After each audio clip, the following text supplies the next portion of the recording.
Good morning. It's so good to be back. It has been a very long time. It's good to see so many of you and some new faces too. I'm glad to be here. My name is Paul Langston-Daley, and I am celebrating 25 years of ministry this year. Very excited about that. I serve our congregation in Fairhaven, Massachusetts as the assistant minister, and in Concord, Massachusetts at First Parish as our minister for social action. And as I said, it's delightful to be back here again with you all.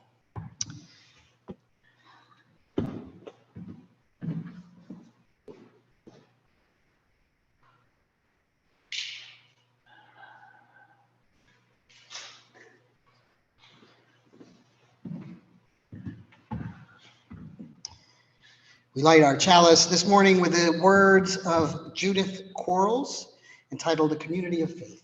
She writes, "At this hour, in small towns and big cities, in single rooms and in ornate sanctuaries, many of our sibling Unitarian Universalist congregations are also lighting a flaming chalice. As we light our chalice today, let us remember that we are part of a greater community of faith.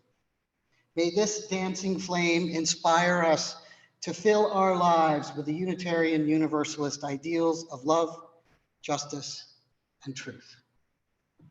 And I invite you now to join us in singing our first hymn, number 38, Morning Has Broken.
And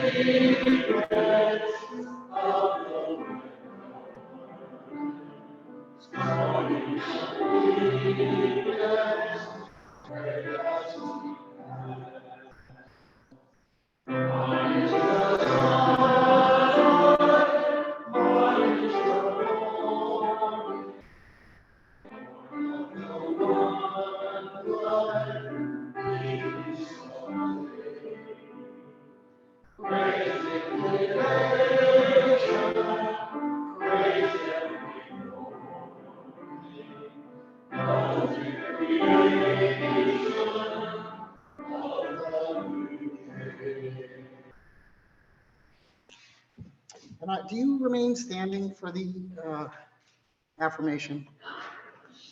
I'm going to invite you to stay standing for the affirmation. Number 471. I think it's also in the order of service. It's in the order of service. Yeah, okay. Love is the doctrine of this church.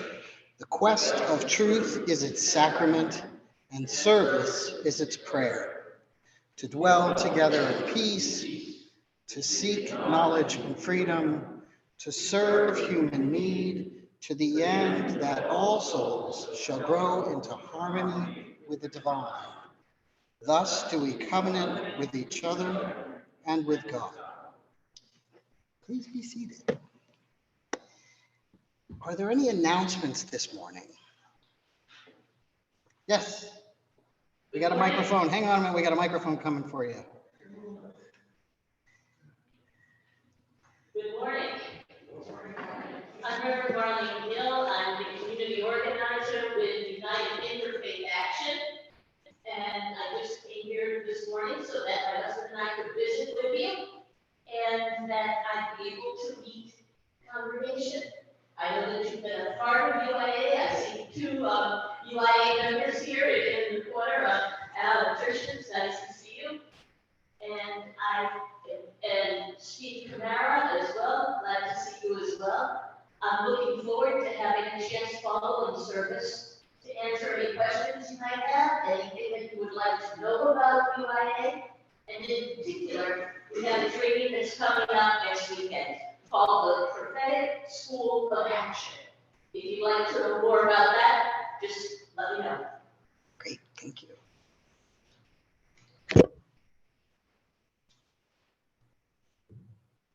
Good morning. Just our usual welcome to A Course in Miracles, which is every Friday, the Zoom call at 9 to 10 p.m. And participants are pretty much all here today. Reverend Trudeau.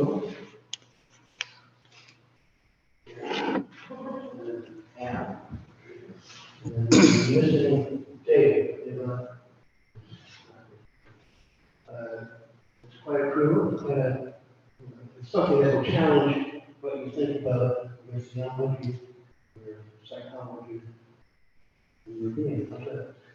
Nothing phenomenal. Thank you.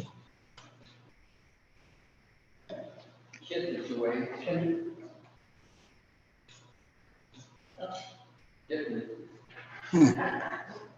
it up. Gotta have an education. Kid is away for several weeks, so I'm going to do what she does. I'm going to first of all thank Paul for being our preacher. Thank you. And next Sunday, I'm the preacher, and the sermon is called The Joys of Yiddish. You know, the dialect that has such wonderful words like shloil and shmenter, shmok. I have a little comment on my, I used to speak. No, The people at home that want to hear you out. All my roommates at Amherst College and my advisor at the University of Minnesota, my doctor, were Jews. And my advisor in Minnesota was Leonard Unger, the best friend of Saul Bell when he was there, but he left for Chicago. So Leonard Unger was an expert in TSLA. The word was, over lunch, faculty club in Minnesota, Unger, and Salvello had translated the first 4 lines of the wasteland into Yiddish.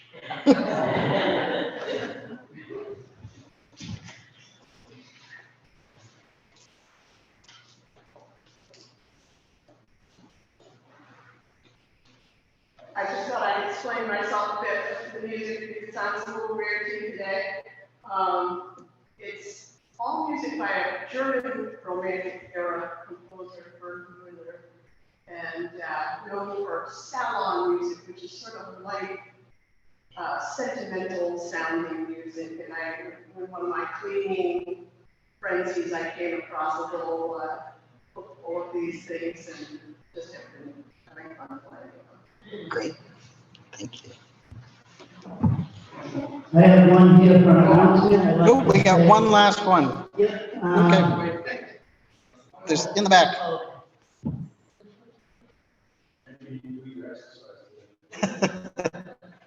Yeah, I just wanted to reiterate that, you have this spot.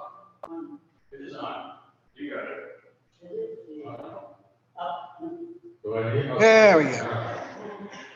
You should have it on. Yeah. So I just wanted to reiterate the fact that, we do have a school prophetic action coming up for UUA.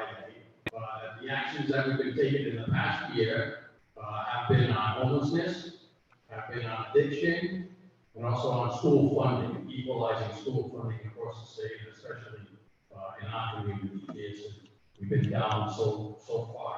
Yeah. Like 30 or 40% compared to the rest of the state. So this new action that's coming up, Molly, and I'm so good to see her. I didn't know she was coming. She kind of stole a little bit of my thunder. We have that training coming up because we're going to start, a new year. Now that COVID is subsiding, so there'll be a lot more, hopefully, in-person action meetings as opposed to Zoom. It seems like a lot of our action loses its power when it's not in person. I don't know, like you mentioned, Paul, that, you're involved with the so you probably understand what that's like when it's on a computer. So, so we're hoping this new coming year, we can get a lot more movement in locally anyway. So, yes, please participate if you're able. And by the way, if you're unable to come in person, I think we're going to have hybrid organizing so that you can also participate on Zoom. So, Great. So that's the case. Please come and participate any way you can. Thank you. Nice.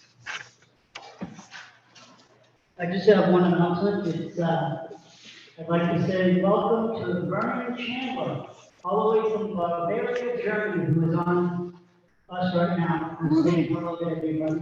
If anyone knows who he is, Vernon Chandler from Germany. All right. Nancy.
Our invocation this morning is by Anne Tosmek Carlson.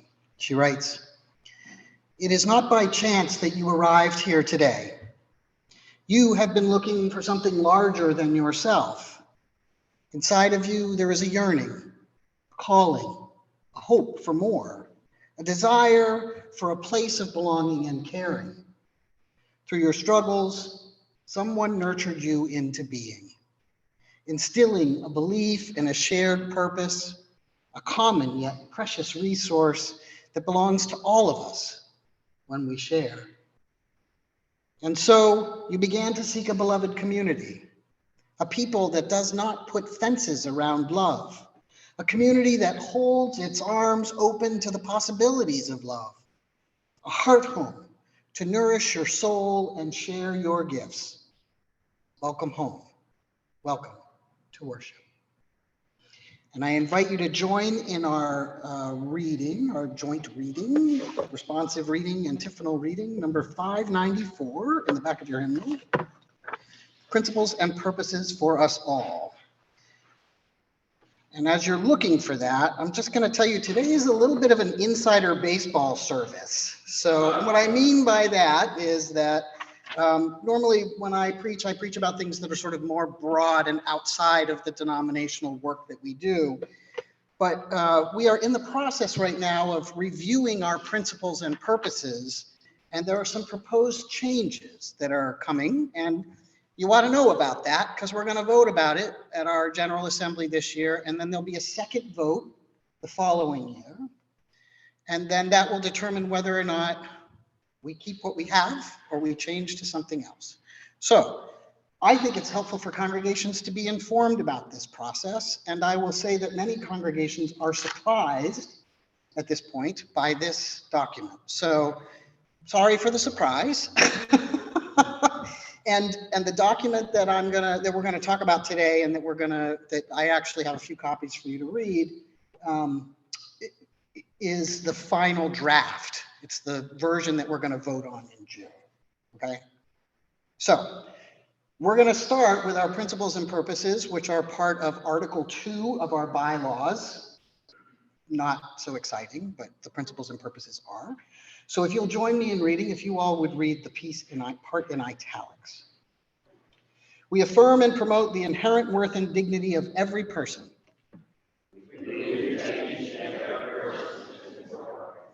We affirm and promote justice, equity, and compassion in human relations.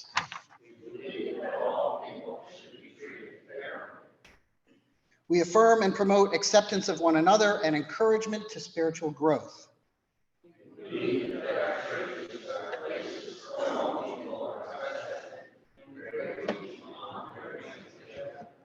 We affirm and promote a free and responsible search for truth and meaning.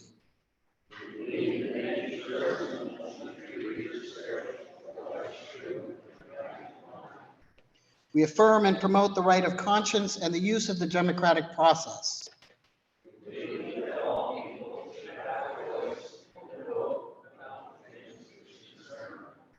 We affirm and promote the goal of a world community with peace, justice, and liberty for all.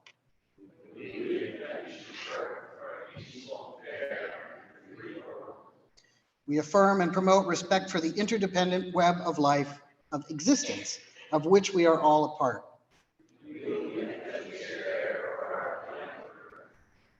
All right. So that's the first half of Article 2. There's a little bit more that's included in Article 2. And so for our reading, we're going to read all of Article 2.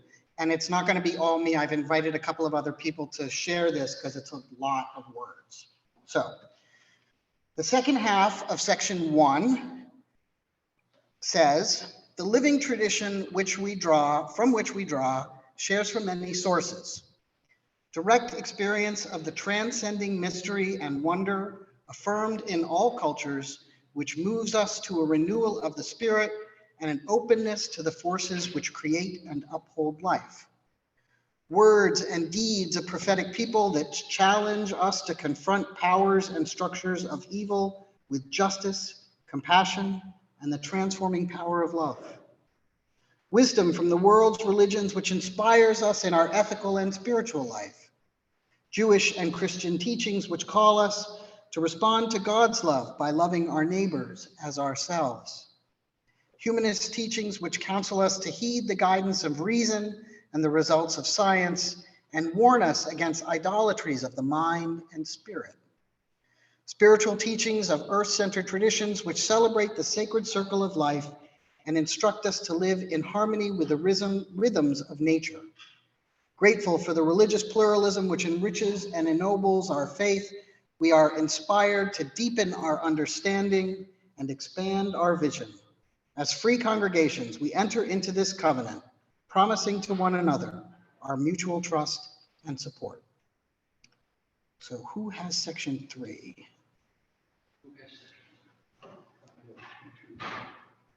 Oh, 2.2. Yes, it's 2.2. David, you go next. And if you could read the title of the section, that would be great. The section is section C-2.2, purposes.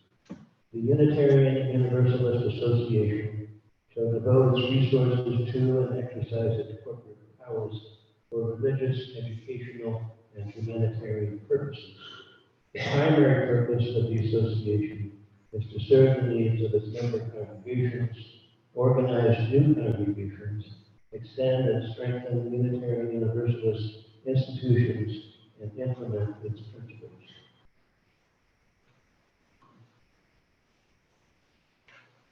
Section C, 2.3, inclusion. Systems of power, privilege, and oppression have traditionally created barriers for persons and groups with particular identities, ages, abilities, and histories. We pledge to replace such barriers with ever-widening circles of solidarity and mutual respect. We strive to be an association of congregations that truly welcome all persons and commit to structuring congregational and associational life in ways that empower and enhance everyone's participation.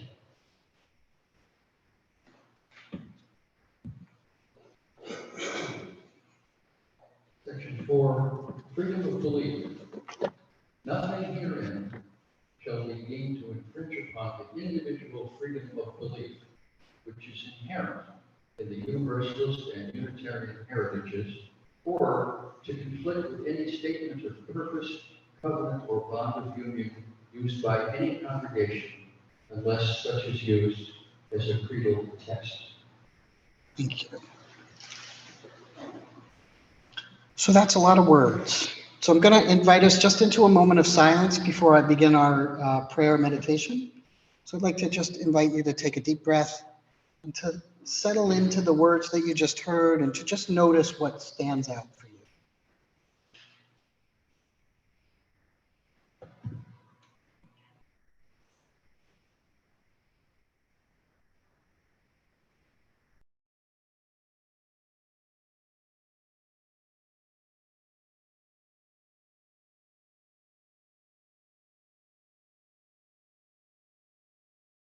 By Laurie Stewart.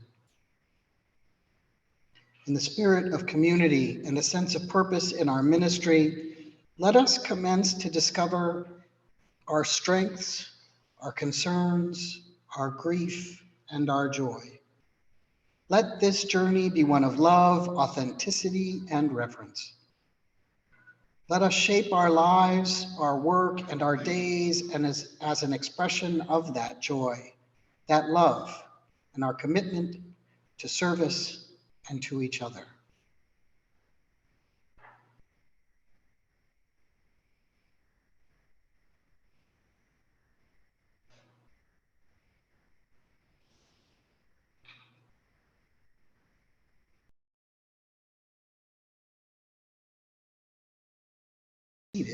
And join in singing number 352, Find the Stillness.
Nice harmonies.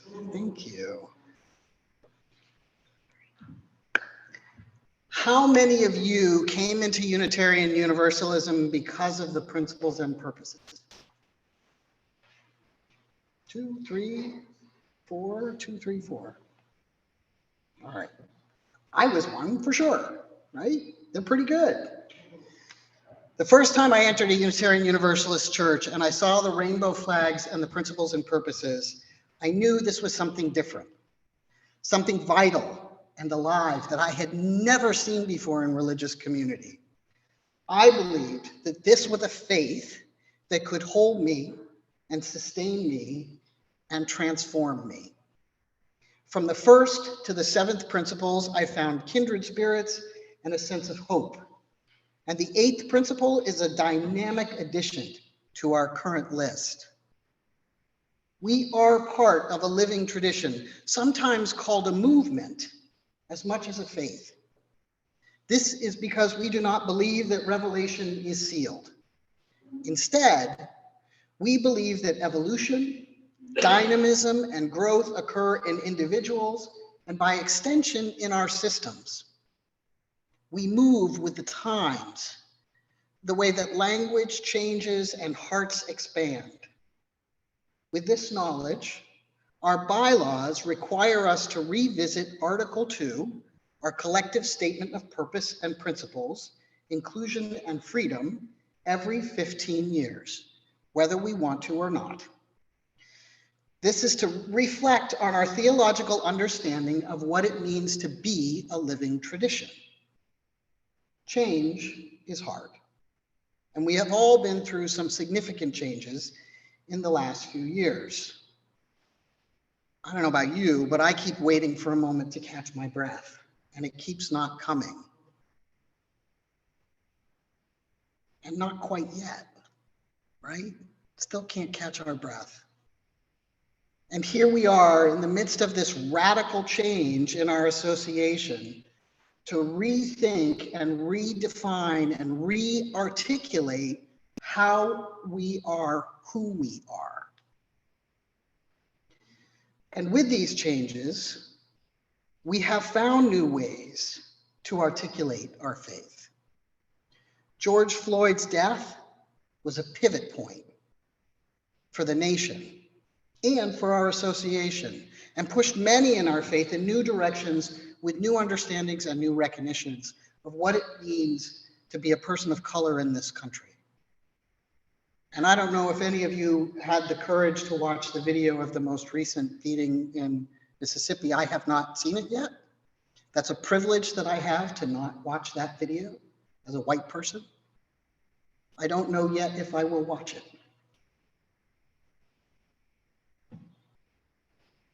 With new understanding comes a new way of being. Our faith has always been on the cutting edge of progressive, liberal, and social values that call us to widen the circle. And it may seem overwhelming to do this process of visiting our principles and purposes right now, but maybe right now is exactly the time to do it. So a quick history, and this is not by any means comprehensive. You can definitely find more online about this if you Google UUA Article 2 Commission, or if you go to the UUA website and you look up the history of Article 2. So our principles and statement of purpose go back way before the merger of the Unitarians and the Universalists in 1961.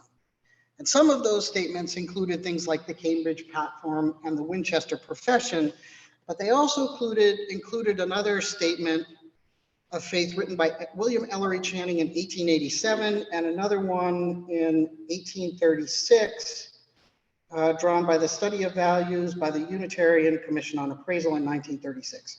I have copies if you want to see those. There's another copy on the table there. I encourage you to take a look. It's kind of interesting to see the history and the evolution of our faith and how we describe and define it. So all of these were, as I said, are attempts to articulate and clarify not just our faith, but the relationship between our congregations and the individuals within those congregations. So, as I said, there's a handout available. You can look at that list or you can go online and you can get more information. But for our purposes this morning, I want to stay with 1961 coming forward. So starting at merger, because that's kind of the most relevant in terms of where we are right now. So in 1961, at the merger of the Unitarians and Universalists, there were 6 principles included in Article 2. And it read, in accordance with these corporate purposes, the members of the Unitarian Universalist Association, dedicated to the principles of a free faith, unite in seeking, 1, to strengthen one another in a free and disciplined search for truth as the foundation of our religious fellowship. 2, to cherish and spread the universal truths taught by great prophets and teachers of humanity in every age and tradition, immemorially summarized in the Judeo-Christian heritage as love to God and love to man. 3, to affirm, defend, and promote the supreme worth of every human personality, the dignity of man, and the use of the democratic method in human relationships. 4, to implement our vision of one world by striving for a world community founded on the ideals of brotherhood, justice, and peace. 5, to serve the needs of the member churches and fellowships, to organize new churches and fellowships, and to extend and strengthen liberal religion. And 6, to encourage cooperation with good men of goodwill in every land. They're not awful. The revisions in the 1980s came from a groundswell of women and feminists who, aligned with the changing times, sought to incorporate more inclusive language and to move away from this idea that we had the best religion. The changes brought about our current principles, and again, I want to say those current principles came out of the women's groups. They brought them to the floor of the General Assembly and said, we need to change this. And that inclusive language found its way into our current principles. We adopted the 7th principle actually came a little later. And the 8th principle, which is the principle that talks about anti-racism work in our congregations, now has 200, as of January 16th, 232 congregations had adopted the 8th principle. So since 1985-ish, 87, when the 7th principle was passed, the same principles have been in place. Now, I don't know about you, but from my perspective, the world has changed a lot since the mid-1980s. I have changed a lot since the mid-1980s. Our faith has changed a lot since the mid-1980s. So the idea to try to create some principles and purposes that we can agree on as an institution is complicated at best. And in the mid-2000s, about 15 years ago, there was an attempt to change, we had to review these principles, right, 15 years. So an attempt was made and a creation of a paragraph that described the sources and the principles was offered to the delegates. And it was roundly defeated, roundly and soundly defeated. People did not like it at all. And the process ended because it didn't pass the first vote. I want to say a note about the eighth principle because there's a lot of sort of energy around that. And people are concerned if we change the principles to this new thing, what happens to the eighth principle, particularly if we spent all this time in our congregation educating people about it and trying to get them to adopt it. And now you're just going to change it again? Why would we take the time to do that? Well, the authors of the eighth principles, primarily Paula Cole Jones, who is a dedicated lay leader in Unitarian Universalism, supports the proposed changes, and in fact was on the Article 2 Study Commission. And what she and others who have been working with the eighth principle have said is that they encourage congregations to do the research and the work of adopting the eighth principle now, between now and when and if the new proposed Article 2 is accepted, okay? The point of that is, by doing that work, we get a deeper understanding and a deeper commitment to the work of anti-racism in our congregations. Even if the principles change, conceptually that work is still listed within the new ones, right? I can say more about that later if you have questions at coffee hour. So the bottom line is, whether you like the current principles or not, we are obligated by our bylaws to review them regularly. We don't have a choice. And the current commission is made up of 5 people who, in my humble opinion, have done and continue to do due diligence in learning, understanding, asking, and listening in order to produce a new, updated, modern way of articulating why we are here, what we value, and our relationships, as well as how we represent ourselves as Unitarian Universalists. When I first came into Unitarian Universalism, I was a little put off that the principles didn't include the word love. Not once. They're in the sources, but they're not in the principles. And my understanding of religious tradition has always been grounded in love. And so I always kind of struggled with that the principles didn't include love as a central component. It wasn't articulated as a value that we hold close. And yet it is an important and core value in both our Unitarian and Universalist histories. The new proposed version, it centers love. If you look at the cover of your order of service, these are the values that our new Article 2 lifts. And it puts love at the center. Now, maybe a little bit of an apologist. I have certainly heard a critique of people who say that love is so vague as to be a useless term, and therefore, how can we use it as a core part of our principles?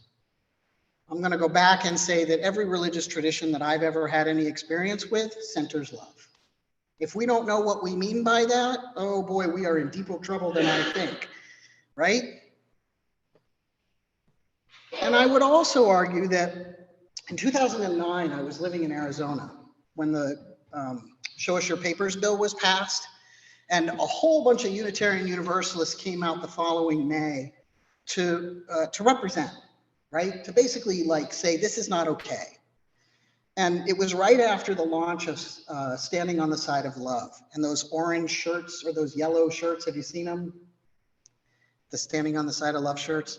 So they're this like school bus yellow, and nobody looks good in them, but I'll tell you what, you can't miss them from a mile away, especially when they're in a great big group, as we were in that march. We were willing to put our lives on the lines, walking 6.5 miles in 105-degree heat on the pavement in Arizona to stop that racist actions of Sheriff Joe Arpaio. That was love.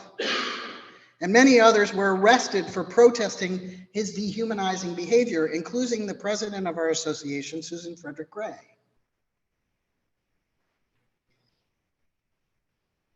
It was overheard as we were marching.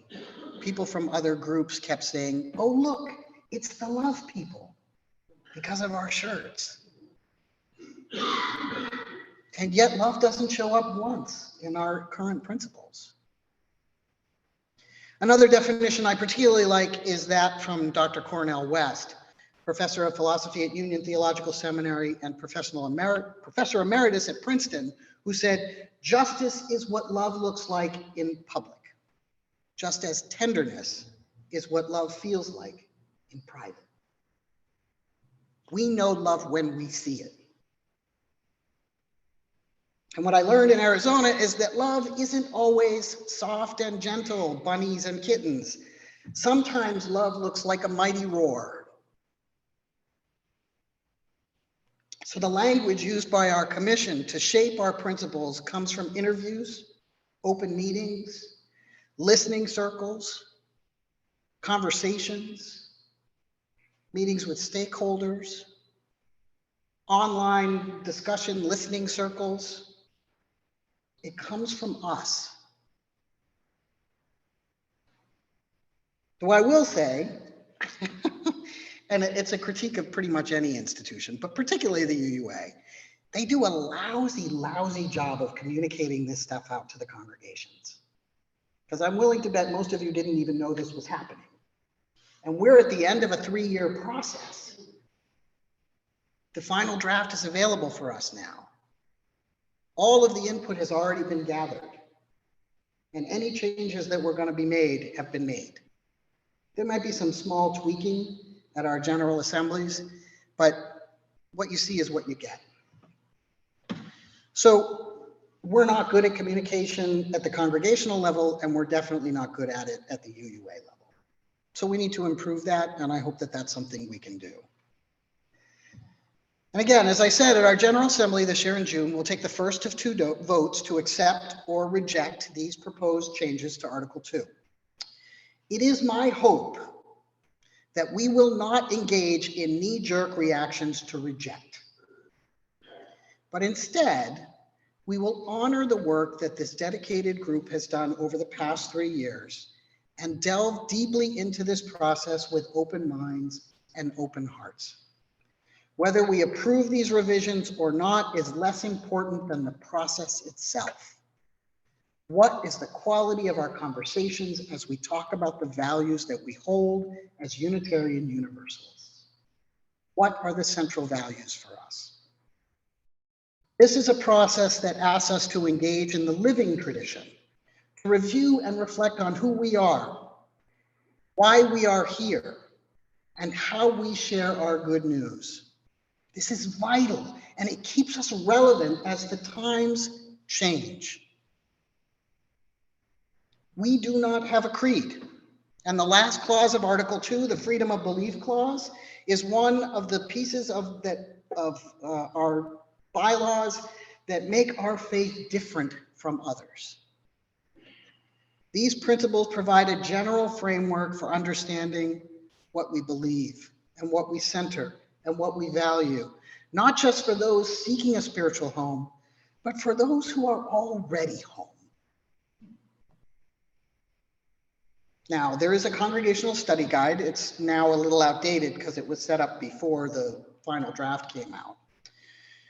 But I think it's worth reviewing it because one of the things that study guide does is it looks at and asks us to think about the values that we center and that we hold as UUs. If folks are interested in learning more, you can talk to me. I'm happy to have a conversation with you. And I am offering an online class that's 4 sessions. That's going to be the last 2 weeks in February and the first 2 weeks in March, online, Wednesday nights at 6 o'clock. We're going to talk about the history of how we got to where we are. We're going to talk a little bit about the commission and their makeup and the work that they did and how they came to the draft. We're going to talk about the current draft, the current proposed Article 2, and get feedback and opinions about it. My guess is that you will have at least one delegate who will participate in General Assembly this year. You get 2, and delegates this year are free if you're online. So there's no fee if you're a delegate online this year. I think it's important for delegates to understand what the congregation thinks and to vote in light of that information rather than voting their own personal conscience. Because when you're a delegate, you're representing the body, not yourself, right? So whoever's going to be a delegate, I hope you'll attend those sessions, or at least have some conversations with people in the room to determine what the general feel of the group is. How we articulate our faith matters. When I first came into ministry 25 years ago, we articulated our faith by explaining what we were not. We do not believe in the divinity of Jesus. We do not believe in fill in the blank. That has changed significantly over the last 25 years, and most especially through the work with Side with Love. Our current principles and purposes have drawn in many, and we are one of the few denominations that are actually experiencing moderate, just a little bit of growth rather than shrinking. I like our current principles. They are adequate. As I have said, and I think this is true, I think a new dynamic revision can help instill a renewed sense of purpose and focus for us all. The more people who are willing to engage in this process with open minds and open hearts, with the curiosity and the courage to change, the better the outcome will be. We are the keepers of this faith, caretakers for the next generation. It is up to us to engage or not with the future of this faith and what we leave behind. I hope we will choose to engage wholeheartedly. And we have a couple of minutes, so I'd like to read the proposed version to you, if I may. Can I do that? Do I have your attention span for that? Okay. Just want to make sure. It's a lot of talking. It's hard sometimes to kind of process all the words. So, all right. So here's the new proposed values, and there are several copies on the counter there. Please feel free to take a copy. There's 5 or 6 that Eric made for us. So if you have questions, you can grab a copy. So the title, first of all, has changed. The title is now Values and Covenant rather than Principles and Purposes. As Unitarian Universalists, we covenant congregation to congregation and through our association to support and assist one another in our ministries. We draw from our heritage of freedom, reason, hope, and courage, building on the foundation of love. Love is the power that holds us together and is at the center of our shared values. We are accountable to one another for doing the work of living our shared values through the spiritual discipline of love.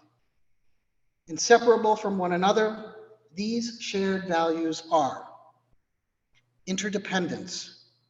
We honor the interdependent web of all existence. We covenant to cherish Earth and all beings by creating and nurturing relationships with care and respect. With humility and reverence, we acknowledge our place in the great web of life, and we work to repair harm and damaged relationships. Pluralism. We celebrate that we are all sacred beings, diverse in culture, experience, and theology. We covenant to learn from one another in our free and responsible search for truth and meaning. We embrace our differences and commonalities with love, curiosity, and respect. Justice. We work to be a diverse, multicultural, beloved communities where all thrive. We covenant to dismantle We covenant to dismantle racism and all forms of systemic oppression. We support the use of inclusive democratic processes to make decisions. Transformation. We adapt to the changing world. We covenant to collectively transform and grow spiritually and ethically. Openness to change is fundamental to our Unitarian and Universalist heritages, never complete and never perfect. Generosity. We cultivate a spirit of generosity, gratitude, and hope. We covenant to freely and compassionately share our faith, presence, and resources. Our generosity connects us to one another in relationships of interdependence and mutuality. Equity. We declare that every person has the right to flourish with inherent dignity and worthiness. We covenant to use our time, wisdom, attention, and money to build and sustain fully accessible and inclusive communities. As Unitarian Universalists, we use and are inspired by sacred and secular understandings that help us to live into our values. We respect the histories, contexts, and cultures in which they were created and are currently practiced. These sources ground us and sustain us in ordinary, difficult, and joyous times. Grateful for the religious ancestries we inherit and the diversity which enriches our faith, we are called to ever deepen and expand our wisdom.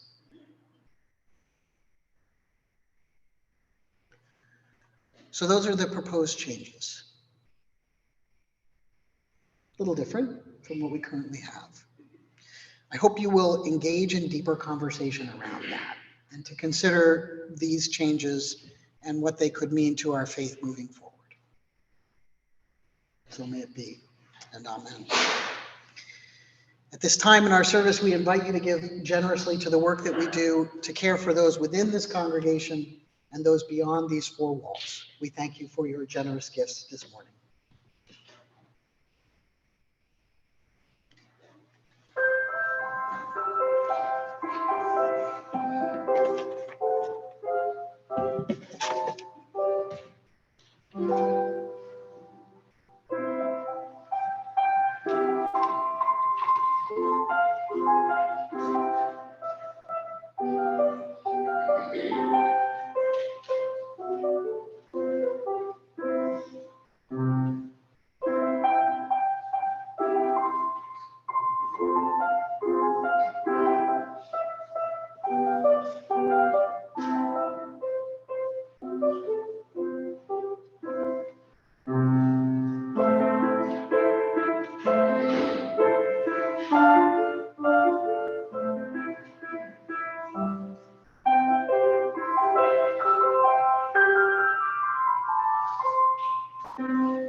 Thank you.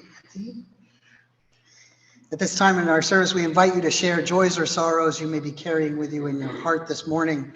This is an opportunity to share our joys that we can celebrate together and to share our sorrows that our burdens may be lightened. I invite you now to share your joys and sorrows this morning.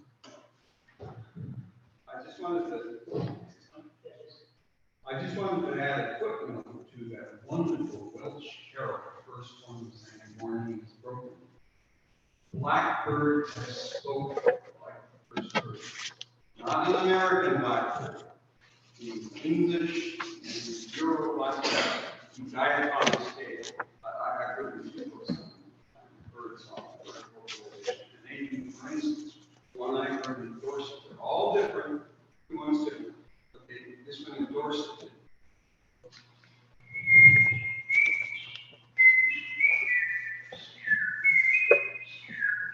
And that was just two measures that is repeated every 8 or 10 measures. And you fill others in between. So the blackbirds, England and Europe, are entirely different from starling and all.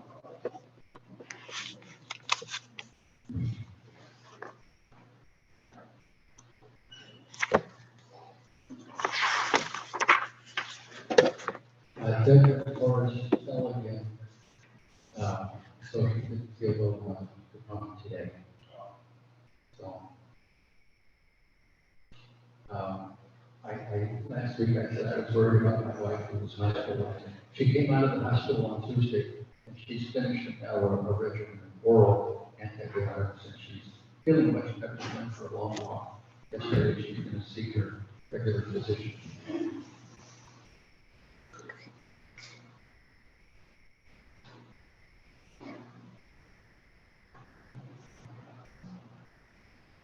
few more words here. Nancy discovered a poem that a woman had sent to us this morning that I kind of like. Read it to me on the way down here. I'm going to take another minute here.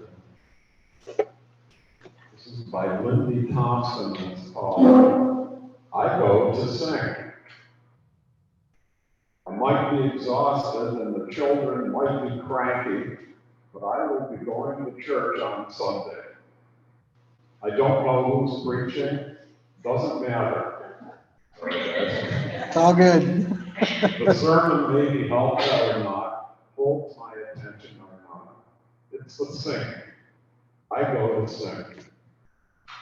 I get up, get cleaned, get dressed, possibly get mad at not ready kids, at empty coffee pot, rapid. Get going, get there, get seated, get comfortable, get focused, and when the music starts, get saved. It's the singing. I go to sing. It's the willingness to stand if you are able, the common agreement on page number, the voluntary sharing of songbooks with people on your road, even ones you rode there with. But most of all, it's the collective in-breath before the first sound is made, the collective drawing upon the grace of God, the collective, if inadvertent, admission that we are all human, all fragile, all in need of the sustaining air freely dispensed. One more. All in need of each other to get the key right and not sound discordant. It's the hidden life celebration in the act of making a joyful noise all together. We don't even have to sound that good. Singing together still brings home the weakness of worship, the not aloneness of life in God. And best of all, we have to offer each other. When we are singing, I think that I might actually be able to forgive you for being so terribly human. And you might be able to forgive me for being so terribly not there yet.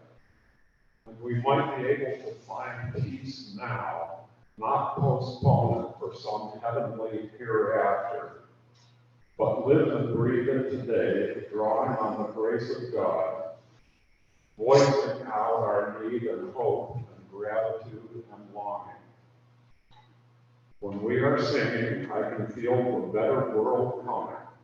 And if I get to be part of it, you do too. So sing with me, and we'll make our way down that blessed road together, collectively better than we ever thought possible. Sing. And on that note, I invite you to rise in body and spirit and join in singing number 113, Where is Our Holy Church? Thank you. It's a fabulous transition.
Our closing words this morning are by Octavia Butler, and these are words I use every Sunday when I preach, wherever I am. She writes, "Everything you touch, you change. Everything you change changes you. The only lasting truth is change. God is change." Please be seated for the posting.